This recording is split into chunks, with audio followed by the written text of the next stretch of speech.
भाई लोगों, आप लोगों ने कभी देखा है बहुत ऐसे लोगों को जो कई सालों से जिम जाते रहते हैं। पार्क में हमेशा आपको वो टहलते हुए, दौड़ते हुए, घूमते हुए मतलब मिल जाएंगे, और उनका वेट जैसे के तैसे वैसे ही दिखेगा। मतलब एक ही जगह हिमालय पर्वत की तरह वो कभी इधर से उधर चेंज नहीं दिखता है। और कई ऐसे लोगों को मैं जानता हूँ। एक मेरी फ्रेंड है, उसका अपना फिटनेस स्टूडियो है, और उसका उसका वेट 90 kg मैं कम से कम 4 साल से देख रहा हूँ। 1 किलो कभी कम, 1 किलो ज़्यादा, बस इसी में होता रहेगा। और 1 किलो वेट कोई मैटर नहीं करता है, वो अगर आपने थोड़ा सा वाटर इंटेक ज़्यादा ले लिया, थोड़ा सा डाइट अच्छा कर लिया, उतना में हो जाता है। और वो दूसरों को फिटनेस ट्रेनिंग देती है, और खुद कहीं और कई जगह उसने ट्रेनिंग ले ली। और उसका बिलीव है कि केवल एक्सरसाइज से ही वो वेट जाएगा, और हमेशा वो जुम्बा वगैरह पता नहीं क्या क्या कार्डियो वगैरह कराते रहती है, एरोबिक एक्सरसाइज वो कराते हुए रहती है, लेकिन उसका कभी वेट रिड्यूस नहीं हुआ। ऐसे बहुत से वीडियो आप लोगों ने देखा होगा कि आजकल एक ट्रेंड चला हुआ है फौज में भेजने वालों का। एक हाथ में डंडा ले लेगा वो, और 80 किलो, 90 किलो, 100 किलो वजन वाले लोगों को, जिनसे यार इतना वेट है बंदे पे, और वो दौड़ दौड़ ना पाएगा, ना जंप कर पाएगा, और डंडा उसको दिखाते रहता है, चिल्लाते रहता है। एक तो ऐसे लोगों के पास पहले से ही वो लोग आते हैं जो थोड़ा सा फिट रहते हैं, तो इनकी मार्केटिंग हो जाती है उनको दिखा दिखा करके, और बाकी लोग देखते हैं कि अरे यार, ये इनके पास तो इतने लोग फिट हुए पड़े हैं, हेल्दी हैं, तो हम भी चले जाएं। बट ऐसा नहीं होता है।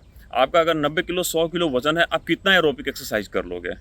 आपके बोन पे इतना वेट है, तो पॉसिबल नहीं होता है। एक बात सही है कि अब अगर आप एरोबिक एक्सरसाइज करते हो तो उस टाइम ड्यूरेशन में कितना आप कर पाओगे? आधा घंटा, 1 घंटा, 1.5 घंटा, एक घंटे से ज़्यादा एरोबिक एक्सरसाइज नहीं कर पाओगे।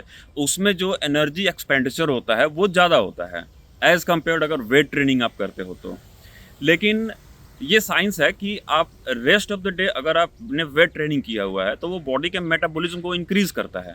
तो रेस्ट ऑफ द डे, बाकी दिन में आपका वेट ट्रेनिंग के कारण ज़्यादा एनर्जी एक्सपेंडिचर होगा एज कम्पेयर्ड अगर आपने एरोबिक्स एक्सरसाइज किया हुआ है तो। वो केवल उसी टाइम में एनर्जी ज़्यादा यूज करता है।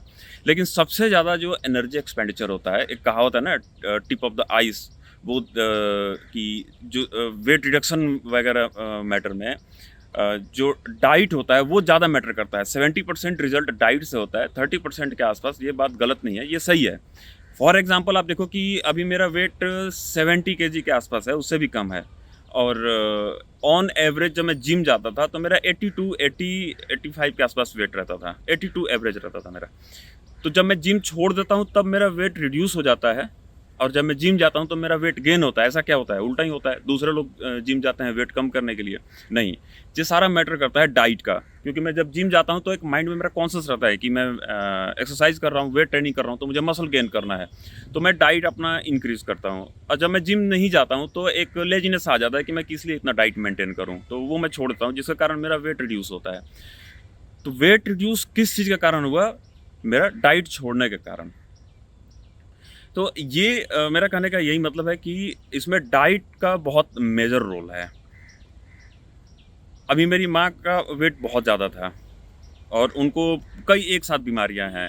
हार्ट है, हार्ट की पेशेंट हैं वो, शुगर है, फिर अभी ब्रेन सर्जरी हुआ था ब्रेन हेमरेज के बाद से, उसके बाद फिर पार्किंसन है, हाथ कांपते रहता है, चल नहीं पाती बढ़िया से। इसके बाद फिर फ्रोजन शोल्डर हो गया है, जिसमें हाथ मूव नहीं होता है। तो उनका क्या है कि डाइट वगैरह बिल्कुल रिस्ट्रिक्ट हो गया है, शुगर वगैरह के कारण, बीपी के कारण, और सर्जरी ऑपरेशन के बाद। तो उनका वेट कम से कम 15 किलो के आसपास इधर डाउन हो गया है। किस कारण? ऐसा तो हुआ नहीं कि वो जिम चली गई या कोई एक्सरसाइज उन्होंने कर लिया, तो वो मुश्किल से वॉक कर पाते हैं, बहुत मुश्किल से। सारा चीज़ किससे हुआ? उनका डाइट रिड्यूस हो गया बहुत ज़्यादा एकाएक। खाने में इतने ज़्यादा रिस्ट्रिक्शंस आ जाने के कारण उन्होंने खुद ही कम कर दिया, नहीं खाया जाता है उनसे।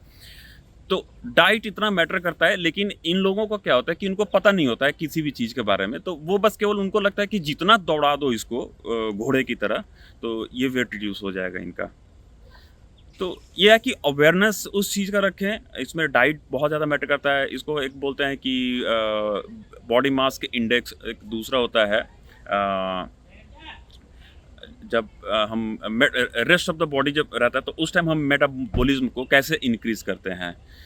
तो कोई भी ऐसी चीज़ अगर आप खा रहे हैं जिससे कि जो लेट डाइजेशन होता है, स्लो डाइजेशन होता है, या कार्ब्स आप हमेशा कॉम्प्लेक्स कार्ब्स खा रहे हैं, या खाने में आप कार्ब्स की मात्रा को कम करते हैं और फैट की मात्रा को ज़्यादा आप इंक्रीज़ करते हैं, प्रोटीन को ज़्यादा इंक्रीज़ करते हैं और वेट ट्रेनिंग आप करते हैं, तो ये 2-3 चीज़ों से आपका rest of the day metabolism ज़्यादा इंक्रीज़ होता है। हाँ, रनिंग सबसे ज़्यादा ज़रूरी इसलिए है, वेट रिडक्शन के लिए नहीं, मैं रनिंग को इसलिए इम्पोर्टेंट मानता हूँ।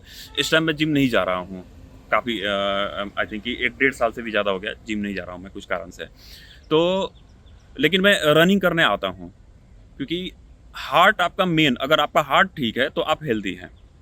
हर चीज़ के पीछे आपका हार्ट ही है। जितने भी बीमारी अगर होती है, तो अगर आपका हार्ट वीक हुआ तो वहीं से बीमारियों का लगना स्टार्ट हो जाता है। तो जैसे कि आपने वेट ट्रेनिंग करते हो तो उससे मसल स्ट्रेंथ ज़्यादा बढ़ता है, और हार्ट के अगर रनिंग आप करते हो, कार्डियो करते हो या एरोबिक एक्सरसाइज करते हो, तो इससे कार्डियोवैस्कुलर स्ट्रेंथ इंक्रीज़ होता है। तो इसके लिए रनिंग ज़्यादा इम्पोर्टेंट होता है।